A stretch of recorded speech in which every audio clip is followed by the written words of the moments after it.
That connection is unstable. Well, that's something we have to deal with, I suppose. But I'm not going If to we were worry. really watching the Minds console, it would most of the time it would say your mind's thought system is unstable, right? That's right. And yeah. And you could say that all the time. So Almost all the time. Yeah, I think that's why almost all the time. I think Yeah. the course is such a Really watching the gentle but minds persistent console. reminder that most of the time Yep. we're dreaming. Yeah. Yeah. We are insane. I mean, that's it basically is, we are insane. So let me check and make sure we're being heard on the radio. We Okay. just have to be, and that takes a second because there's a delay. It's so crazy. Right. Yeah, there we go. I just heard you say right again. So we're all Deja systems vu. go. Deja vu. Oh, I know it's so funny because the other thing is once it goes up on live on YouTube, it starts playing right away. So Oh, really? yeah, and I suppose there's some sort of a thing that I could do to change that, but I have not. I think I'm there's still lucky. maybe a few links to all the different streaming things you're doing that I should put on the websites that let people know how to hear what you're doing and our particular show on Saturday mornings, of course. But Yeah, I mean, not I love that, but I don't even know what I don't have. So. oh, Uh, No, no, no. What I mean, honestly, it always amazes me too to think about because yeah, we have the radio which is going 24/7. Anybody can tune into hmm acimgather.org and click on listen live and hear exactly what's going on 30 seconds later. Um, is it .org or .us or is it the both? dot us, I'm sorry. Yeah, it's Okay. dot us. Yeah, I put us. I thought that was I loved the idea of it. And then people were saying US. Well, yeah, I suppose it is US, but it really is us. So that's why I wanted it. I like the Um, us. yeah, it just made me feel happy. And the other day I went to Target and they had these uh, for Thanksgiving. They have these little pillows in the very front section where they sell the $5, $1, $5 things, and they say "Gather" on them in rainbow. Each letter is a different color.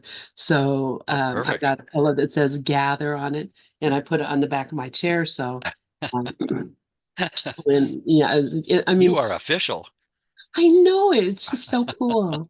I don't know if you ever knew how we used to be called ACIM Gather when um Dove, first started it, hmm ACIM Gather for A Course in Miracles. And then we split off and went over to Awakening Together for a while. Remember that? And hmm we were over there with Regina on Acres on Awakening Together. And then we split off from there and came back and we were questioning, what should we call it? Should we call it, Gather again or whatever?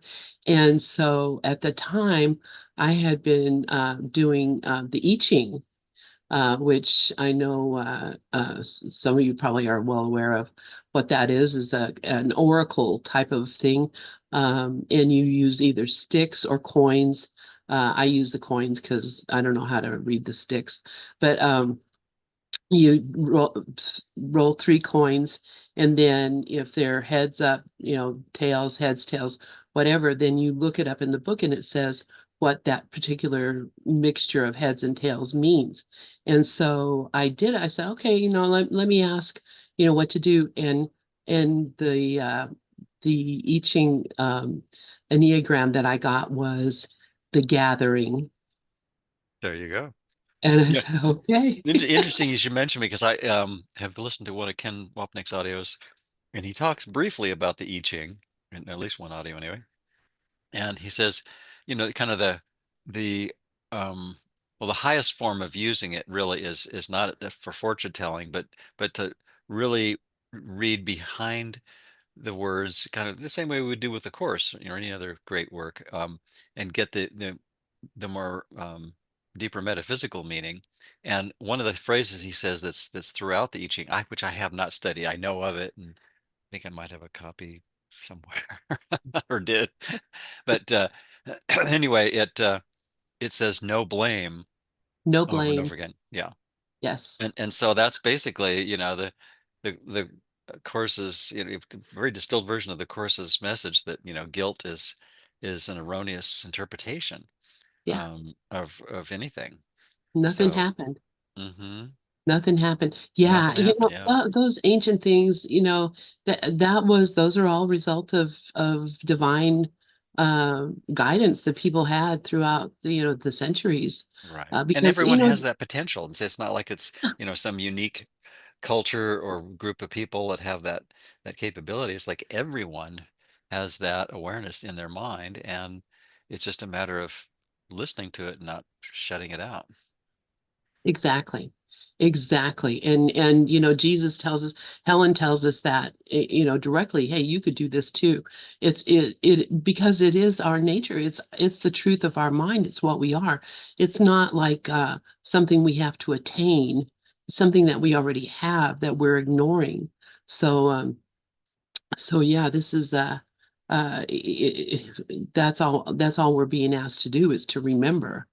Uh, so, so anyway, good morning, everybody. Bruce Rawls and I are here reading Absence from Felicity, the story of Helen Schuckman and her scribing of A Course in Miracles. And this book was written by Dr. Kenneth Wapnick, PhD, and it really is a very first person account of the situation that happened, uh, how the scribing of the course came about, and the personal events that were going on during that time. So, and Bruce and I have been reading this for a while, and it's Over fascinating a to year. yeah, yeah, I think and about 14, 15 months, something give or take. Yeah.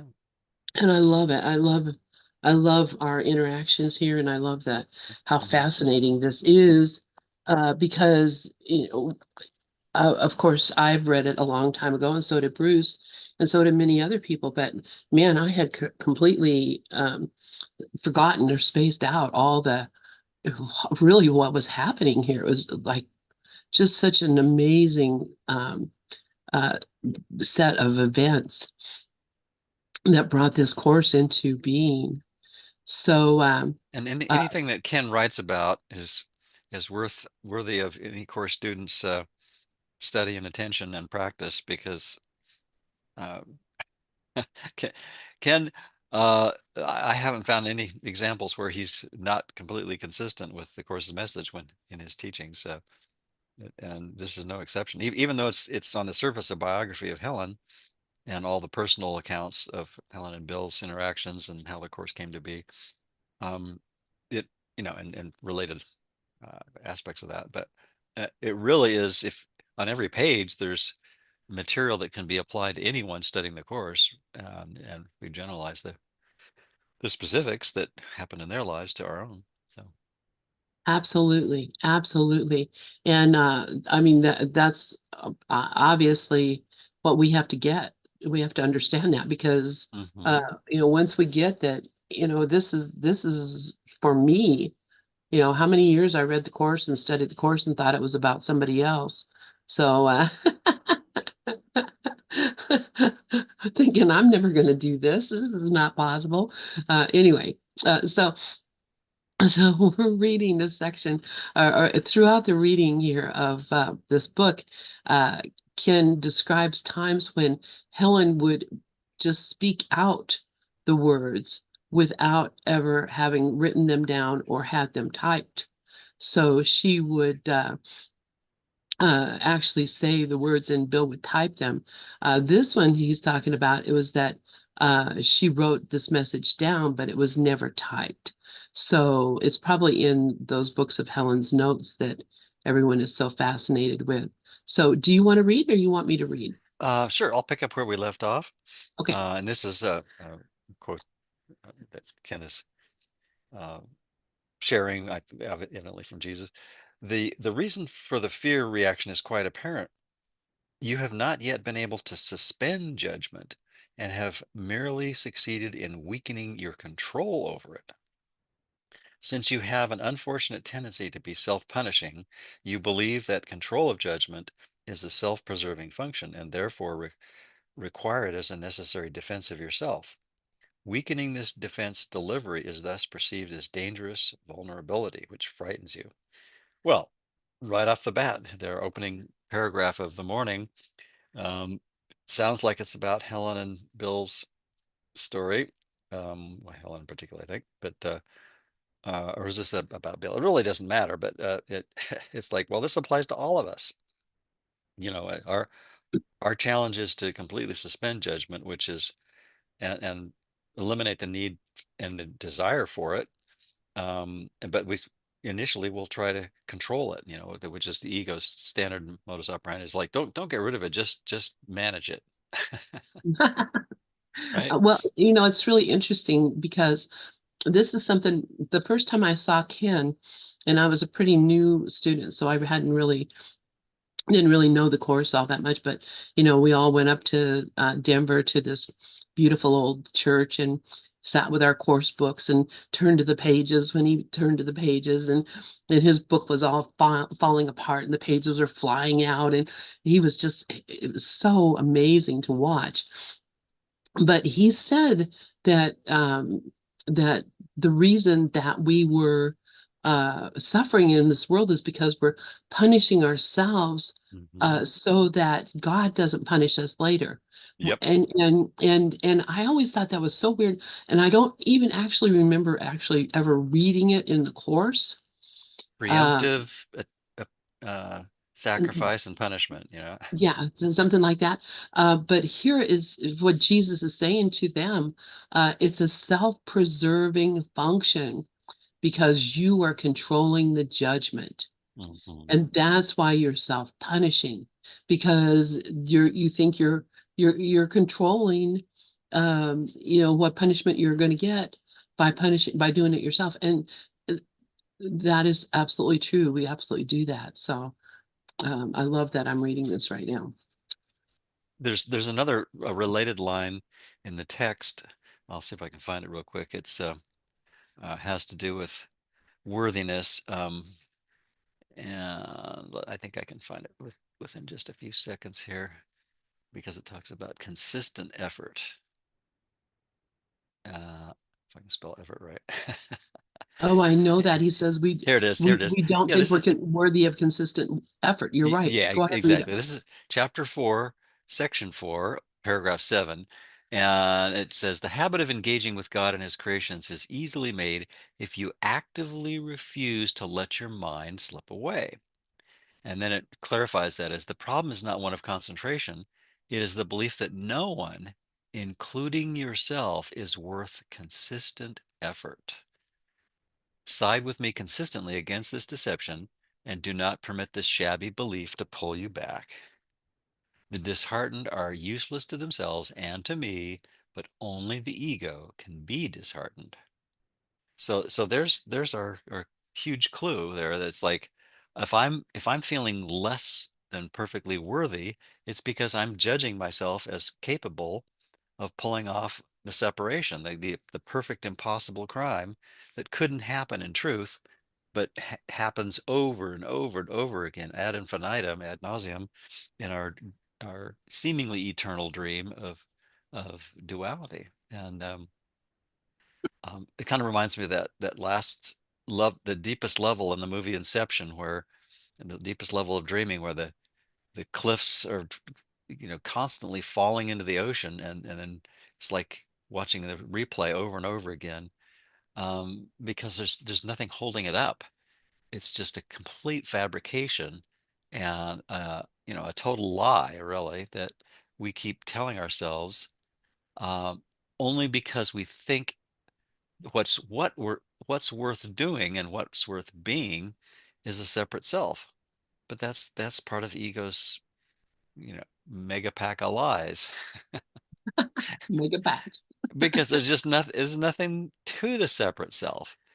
But that's something nobody wants. No ego wants to hear that. Them's fighting words for every ego, right? Well, yeah, because it's so evident that that's not true. Look Right. at me. Yeah. And the irony, of course, is that the worthiness that we really deeply long to feel and the innocence is completely intact it could never possibly be compromised or threatened. Nothing real can be threatened, but nothing unreal exists. The self that we made up is unreal and it doesn't exist in truth. Now, on our personal experience is certainly far from that, but the Course says, our senses lie. Brains don't think, eyes don't Yeah. see, ears don't hear, Well, and it's so interesting, Bruce. toes don't You're walk. right about that. Our senses lie, and we can make up the same. We can make up 100 stories right now about our experience. That's Hmm. what makes it so clear that it can't be true because Yeah, they're all different. But I right. can make up hundreds of stories about my experience, and they're all different. Billions and billions, as Carl Sagan would say. So I mean, that is evidence that, none of that can be real. Uh, Hmm. but man, it's so easy to get caught up. But the thing that I think makes it weaker, that whole system weaker, is that we can only do one at the time. So I can only be one thing at a time. But I can switch that thing to something else and be something else for a time as well. I can't be all those things at once. And, of course, our reality is if all those things exist, they're all at once. There's, I don't know if that makes any sense, but to me, that just suddenly dawned on me. Wow. Uh, it is all happening all at once. And I can't experience it all at once. And that's why I separated out into separate different things. But reality is happening all the time. There's never a time when it's not Hmm. totally whole real happening. Yep. So if It's I can break it out, it's not true. not one note in heaven's song was missed, and our real being continues unabated and uninterrupted in eternity. Huh? Even though we're Absolutely. dreaming that that's impossible. Our dreams are what's impossible. Yeah. Crazy. Hmm. All right. So you want to continue reading? Um, sure. I just do. I just So, and then Ken now comments on what was just channeled here. This rather sophisticated explanation refers to Helen's attempts to control her judgments herself, in parentheses, quote, weakening, unquote, the control, close paren, rather than allowing Jesus to control them for her, and then in parentheses, to, quote, suspend, unquote, judgment, close parens. So sometimes it's fun to read the punctuation aloud, just because that way I figure if anybody's listening and they wonder how's that really punctuated, there's I hopefully eliminate the ambiguity there, right? In this I manner, think it Helen's probably makes it more confusing if you're just listening, but okay. Well, anyway, maybe if a robot audio app is listening, well, they'll and understand me. okay, because um these robot, these marks are made to give inflection to what we're reading. Right, right. So, I do try to emphasize the words in italics, but it's kind of hard to figure out how to yeah. the optimal. There probably is no optimal way to read things with, brackets, parens, quotes, all this kind of stuff. Yeah. Okay. I'll try without. Helen's Okay. ego allows her to appear to do away with her judgments by controlling them externally. All the while, the judgmental thoughts remain hidden in her mind, thus preserving her ego self. Without judgment as a defense, the ego's inherent vulnerability becomes more apparent, and the experience of fear is exacerbated. Jesus's menu, menu, Jesus's message continues. I'm not thinking about food or websites. I don't know where that came from, but okay. Bill was right that you should ask before attempting it again. It would be very unwise to try it before we can do it together, as I told you last night. I assure you I will be vigilant in identifying the right time, and as I told you very clearly, next time we will do it together. I did not tell you when that will be because I do not know. You will tell me that, but may not recognize that you have done so. That is why you need me, with a capital M, to relay your own message back to you. When you are both ready, it will not be fearful. Whoa. And you want to comment on that? That just is amazing to me.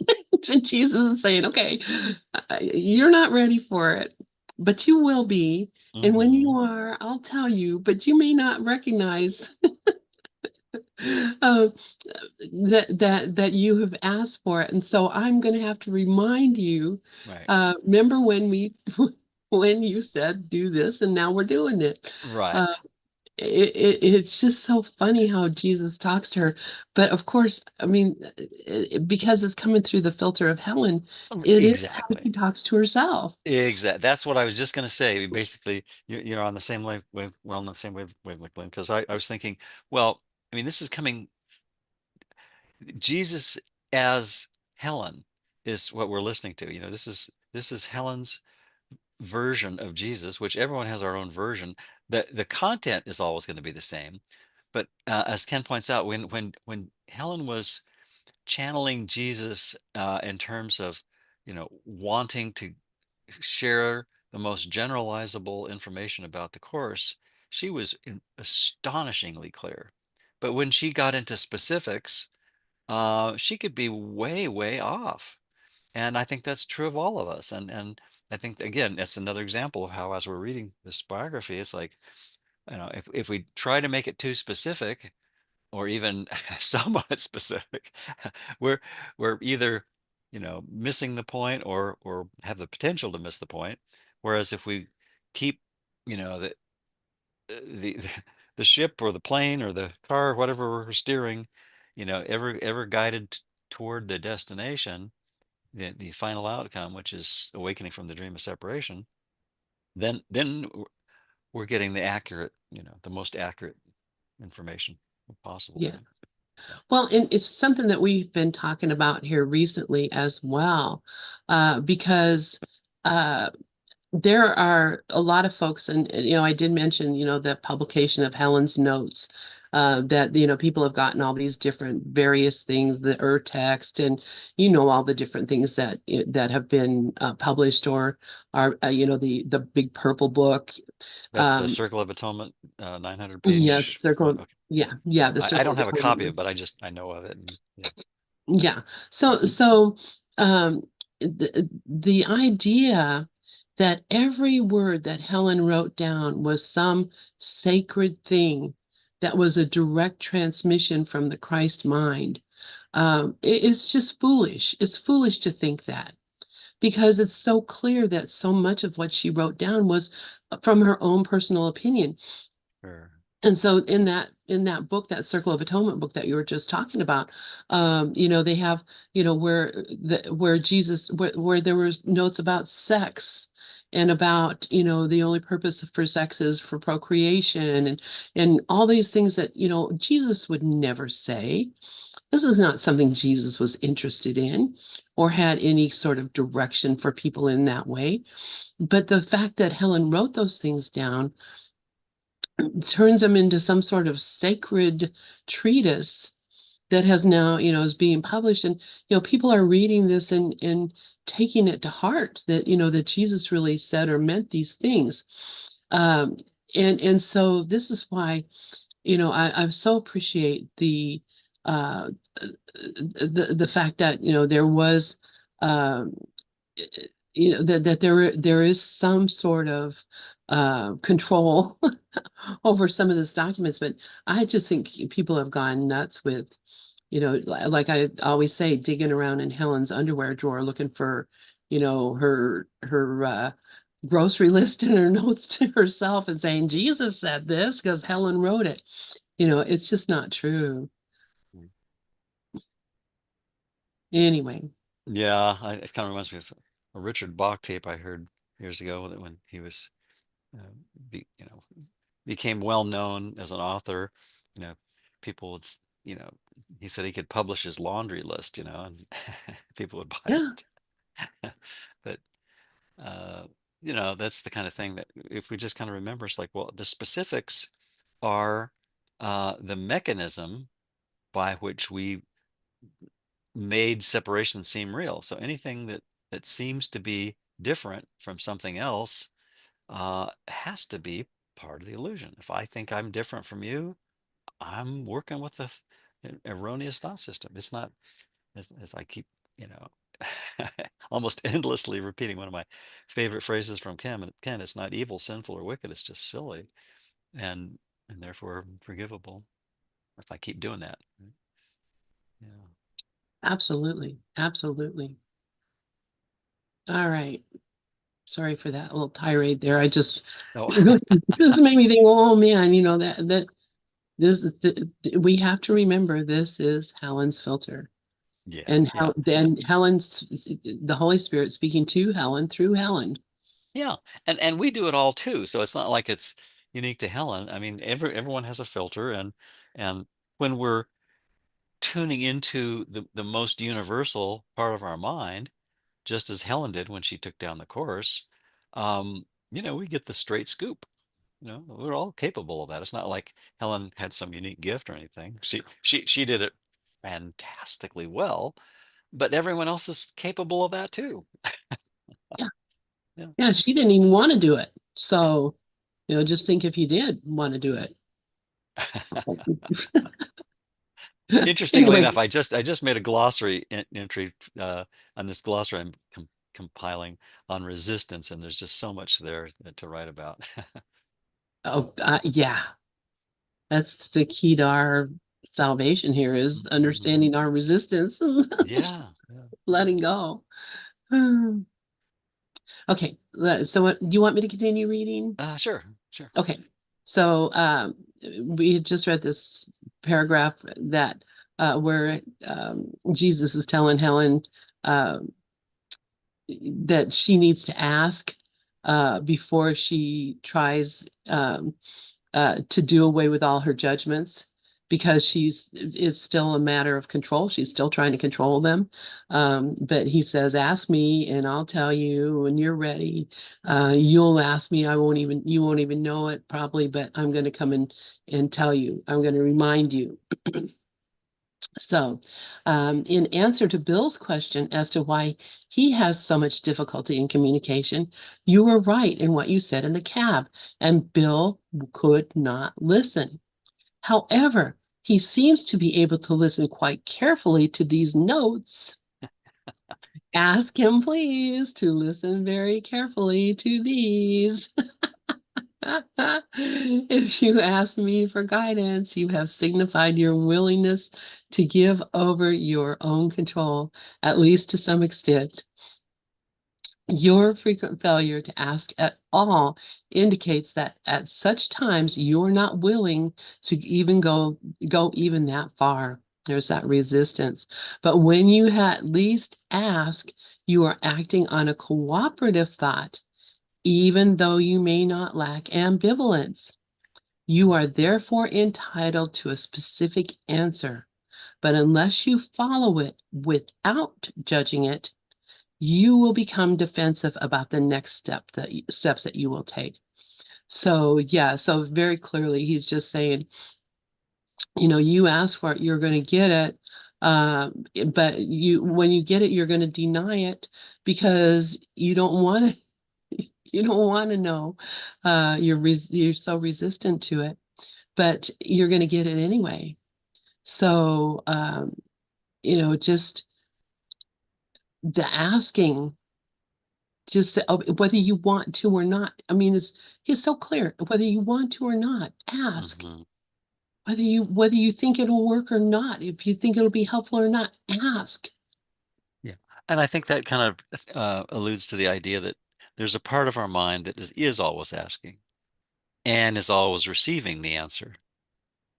And there's another part of our mind which really is completely made up, which means it's, an imaginary part of our mind that um, does anything but ask. It basically, insists, demands, and arrogantly uh, attempts to commandeer our mind away from peace, but never letting on that that's what it's doing. Yeah. Yeah, that's very true as well. So that's why we have to just be vigilant. Mm-hmm. So Yeah, it's that gentle, patient, but persistent vigilance that of course asks us to maintain. uh, And it's not like it's asking us a favor, it's asking us to do the favor for ourselves. Right? exactly. Exactly. Exactly. In spite of ourselves. Yeah, yeah. And yet the irony of true capitalist selfishness is that it always benefits everyone. It's not like selfish in the way we normally use think of the term of it's something at the expense of someone else or anyone else. Yeah, exactly. That's So the beauty of pure non-duality is if I'm truly capital S selfish, it benefits all being everywhere throughout and beyond space and time. yes. Yeah, because it Yeah, undoes the belief in separation. because it can't not. It can't Hmm. we can't be separated from the reality of what we are. So Yeah, yeah. and that's a lot of folks, I get excited when I read in the course, if you do this, it's going to affect the whole sonship. I really want, I'm like happy about that. But it's kind of a little trick there because we are the whole sonship. So whatever we do for ourselves, we Yeah, do yeah. for the entirety of it. So Hmm. Hmm. it's not like we're helping somebody out in Afghanistan, or it's it's right here, right now. Okay, so Ken says the specifics of what follows are not clear, but the general idea was that Helen had asked Jesus for help, as she was urged by him to do. As to what time she should be picked up by her taxi driver, Bill reacted unkindly. Helen then reciprocated, and their egos were off and running. Here is Jesus's commentary. Oh my God. I love it. Jesus in my mind telling me this is what you're doing. Look at here. Okay. So this is about an argument over the time the taxi should come. Jesus says, "You asked merely what you should do now." The answer was to tell Jack, Helen's taxi driver, to pick you up at 3. Bill's reaction to this was unfortunate, and yours was much more constructive, making it particularly unfortunate that Bill accepted your very correct response to his reactions with irritation. But this was inevitable because he had already given way to fear. Then you reacted to his mistake with irritation, and we lost our communication for a time. Let us try to reestablish our communication now. Goodness. Bill was unwise in deciding on his own that unless you went to his apartment, Jack would be in trouble. This association meant that he saw only one alternative and was unable to keep an open mind. Certainly, he should be confident that any guidance which comes from me will not jeopardize anyone. It should also be noted that he projected his misperception onto you, assuming that you were counting on magic to get Jack to take you home, in spite of the traffic, and not realizing the situation as it is. I would like to tell him for you that this was a misperception of his. And although you have done this at times in the past, for instance, misperceived, you were not doing it then. As you very correctly stated, but Bill could not listen at the time. You were merely reporting a message for which you had asked and were not judging the outcome. Bill was. If you can continue not to evaluate my messages and merely follow them, they will lead to good for everyone. Since this is the same area of difficulty which is causing both of you trouble in meditation, practice in this is essential. I do not yet know what decisions those who are involved in what is happening later today will make. But I assure you with a confidence, I urge you to share that whatever things may can be utilized for good if you will let them be. Why not unburden yourselves of this kind of responsibility which you cannot meet, and devote yourselves in peace to the many others which you can discharge without strain? It is your responsibility to recognize the difference. Any confusion in this respect is arrogance. Note also that I specifically told you in answer to your own question of this morning that miracles should be offered both to Art, a colleague, and to your brother, Helen's brother Adolf. They are urgently needed for you, Helen and Bill, although this is not the spirit in which you must undertake them. You have hurt yourselves and need healing. It does not matter whether the people you think have hurt you have really thought hurtfully. You have. We must undo this, and your attempts will surely be blessed. Since both of you have asked me to point out errors in perceiving, I would suggest that Bill review carefully his actions to your suggestions that you go over the case at Neuro, even though you did not ask, which was a mistake. Bill immediately evaluated the suggestion in terms of his own convenience, which was another mistake. Your reactions were not uncharitable, even though your failure to ask for guidance was a sign of fear. You thought that Art would be able to understand Bill's going to the hospital, while Bill, could not understand your presence at the psychiatric institute. Bill's reaction did not take alternate possibilities into account, which is one of his major problems. He should also train himself to learn that alternate possibilities are better not left up to him. Whenever he reacts as though they are, he will have trouble. Wow, do you want me to, this is just so astonishing as I'm reading through this. um, and I don't know if you want to stop and talk about any part of it. I mean, Jesus is just giving her the rundown here and explaining to her what happened, the idea that that you think that there's only one thing that could happen and there's many, many possibilities. It's amazing. I'm going to go back where he says, I I can't know. I do not yet know what decisions those who are involved in uh, later today will make, but I can assure you with a confidence, I urge you to share that whatever things maybe can be utilized for good if you will let them be. So Jesus is saying, I don't know what's going to happen. Nobody knows what's going to happen.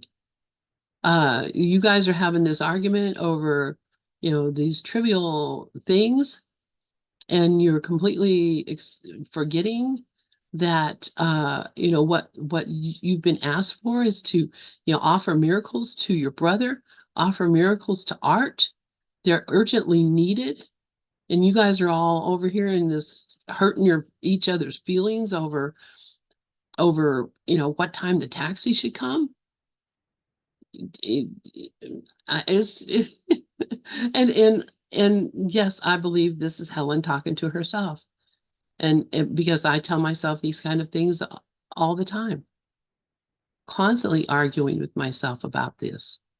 Yeah. I think you can kind of hear the right-minded elements of Helen's narrative, of really of the Jesus thought system, if you will, in Helen's mind, attempting to point to the correction at all times, and then also Helen's ambivalence of wanting to dive into the minutia and then, projecting that onto that voice at times, and the trivia, as you said, and so you can kind of see where, just kind of like we all have these, confused and jumbled thoughts that at times, we let the sanity come through, and other times it seems to be drowned out by the ego's insanity.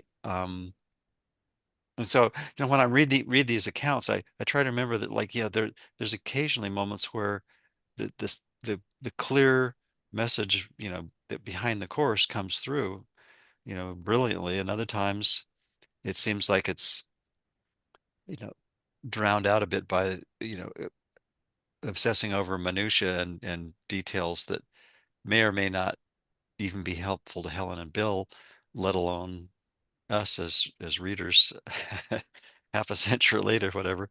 And so but I try to, not try to make every word like the sacred, uh, you know, golden kind of thing, but just try to remember to keep generalizing and listen to, what's the real gift here? What's the real meaning behind everything that Ken is documenting here?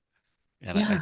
I think the purpose for Ken doing this is to give an example of how, and as he did in so many ways, that, Helen could be brilliant when she was letting that guidance through so profoundly clearly, and other times she could just be as off base and aimless as anyone else when it came to trying to reconcile minutiae in the dream. Right?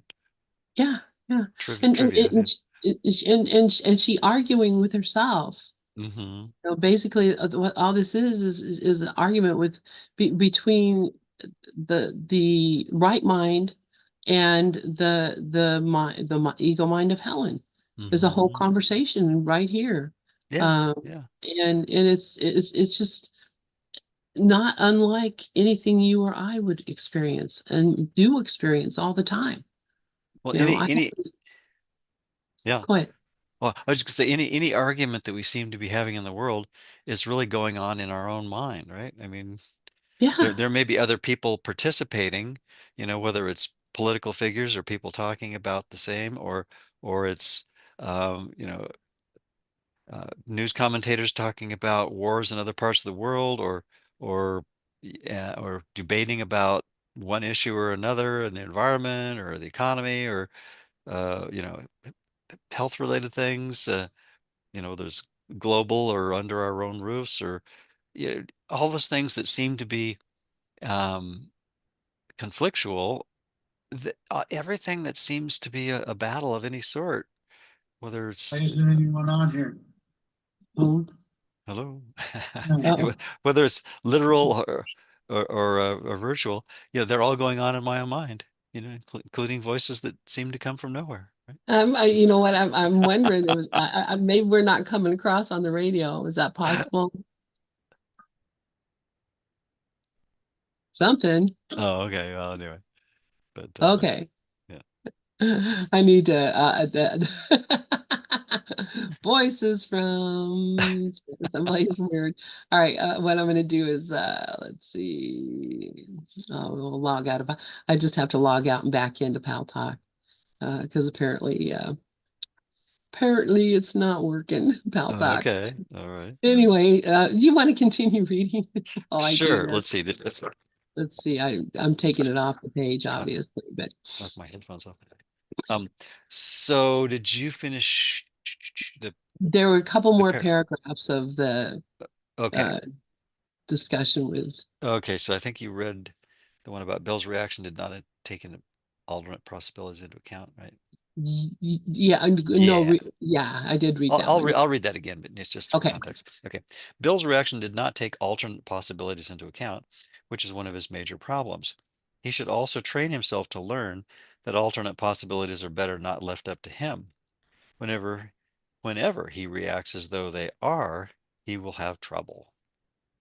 Well, I think that's, to generalize that, just like anytime that we try to do things on our own without the benefit of that higher awareness, aka Holy Spirit, AKA Jesus, AKA our inner kindness teacher, or any other, like Ken Wapnick says, any other ego-free symbol, and our mind will work just fine. Um, so we just need to keep tuning into that and letting that be our guide. It doesn't mean we're absolving responsibility. It's just we're identifying with the responsible part of our mind and responding accordingly, right? Okay, so the next paragraph begins. If you had asked where to go and Bill had been willing to forego control of the decision, whatever you had done would have been only benign. Could we continue the day in that spirit? Well, there's a good rhetorical question. The willingness. Okay. If you will to help Bill overcome his irritation, which is totally unjustified in spite of his misperception, you will not only help him, but enable both of us, in brackets, Jesus and Bill, to help you. This will institute the chain of helpfulness and harmlessness, which always leads to the atonement and becomes a powerful part of its beneficence.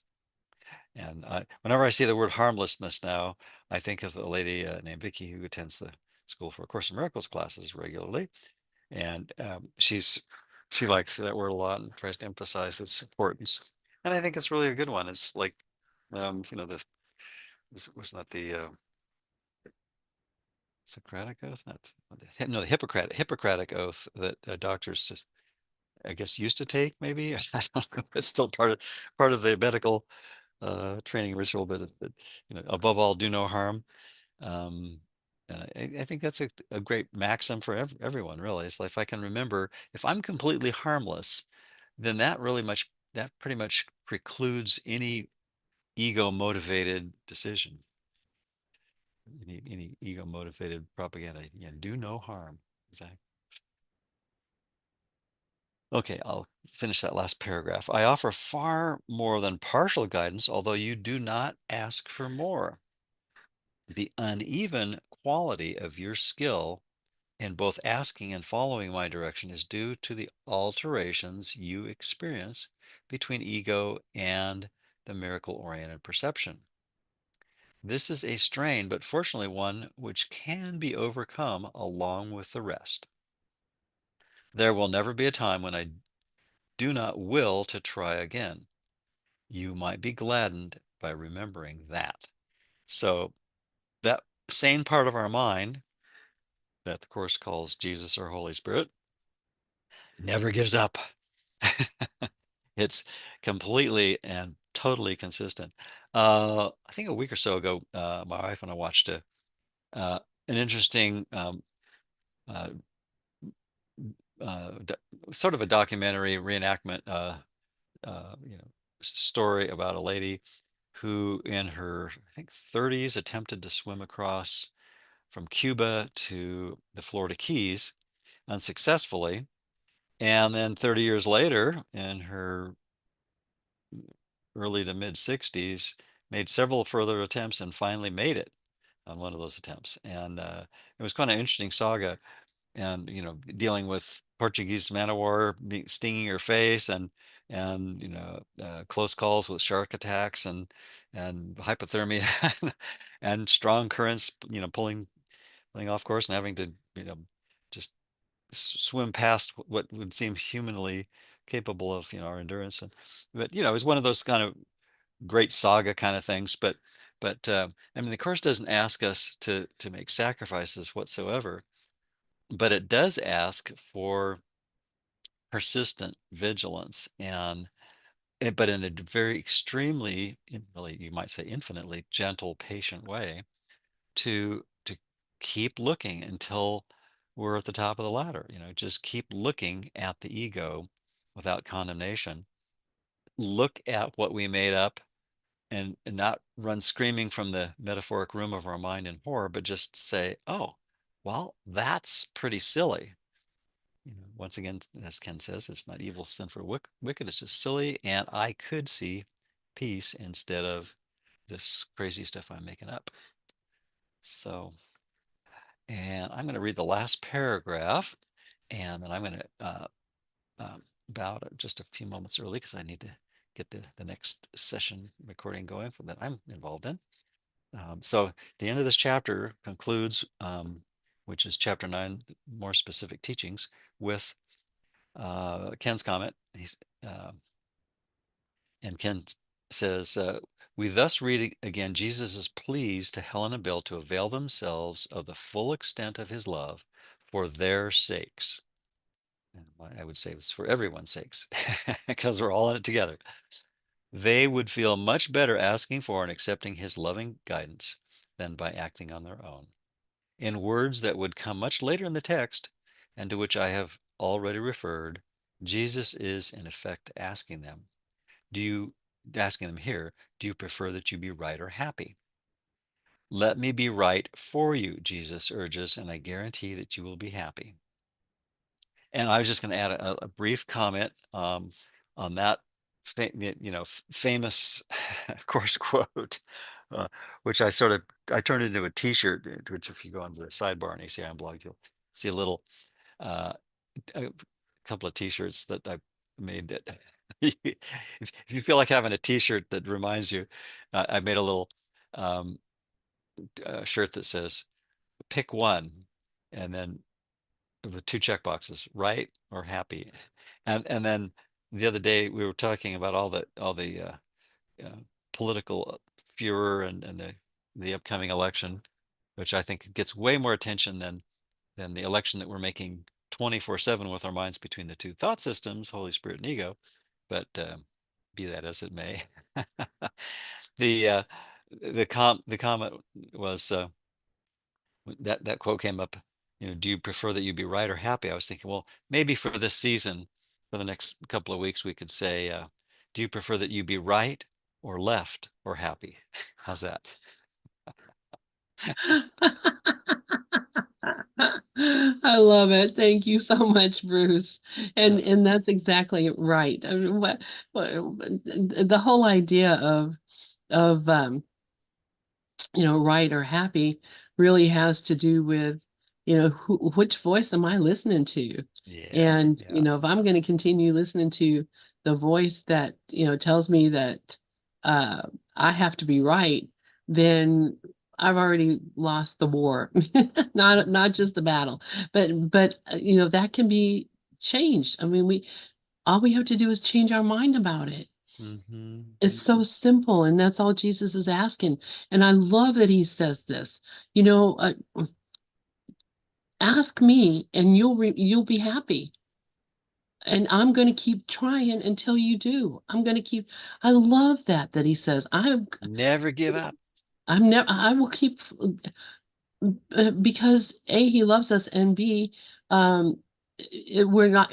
God's not complete without us. Yeah, it's like that So, Naiad movie I was talking about. I forgot to mention the title is Naiad. Annette mm, Bening plays this uh, this athlete, and um, Jodie Foster plays her coach, and with a cameo of the wow. Rise, whose last name I keep forgetting, that plays the boat captain, and what are they? The navigator, I guess. Anyway, but it's when a fun movie to just kind of, it's sort of predictable because she's they probably wouldn't have made the movie if she didn't finally make it to across the stretch of ocean between Cuba and Florida. But anyway, it's kind of a fun film. Oh, and then It I is and then I watched the Truman Show again, which I hadn't, the last part of it, which I hadn't seen in ages, and was remembering what a wonderful metaphysical virtual reality film that is, that for all of us to noodle on. So anyway, well, absolutely. I got to scoot, and have a great week, everyone, and we'll I look forward to the next conversation. Thank you so much, Bruce Rawls. I love you, brother, and Likewise. have a great week. We'll Have a see you great week. next week. All right, Alrighty. bye-bye. Bye for now.